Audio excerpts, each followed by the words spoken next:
หลังจากหุมหนังเสร็จแล้วใส่ประกอบล้อเข้านี่ยังบ่ทันหุมตัวนี้รอหุมทีหลังล้อแผ่นเฟสยังบ่ทันมาแบบมามื้อนี้เดี๋ยวมื้ออื่นเดี๋ยวแน่นอนเนาะประกอบใส่เป็นที่เรียบร้อยอันนี้ทั้งข้างโอ้หิว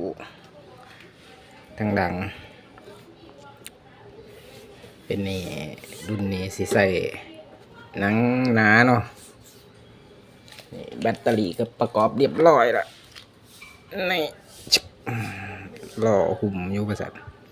ยังไม่ทันหุ่มแบตเตอรี่13 โวลต์8 เอส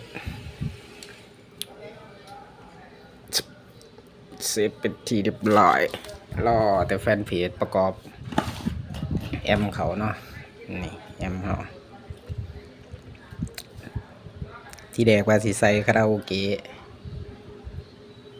มันคาราโอเกะสุดคาราโอเกะก็มาแล้วนี่เนาะแต่ว่าแผ่นเพจมันต้องสั่งทำพิเศษว่าสันก็เลยบริใส่เนาะจิตใส่แต่อันนี้เอาคาราโอเกะเดี๋ยวบัดหลังอยากใส่จังสีใส่หายว่าเพราะว่าต้องสั่งทำเพจมันหล่นเนาะก็เลยบริใส่ให้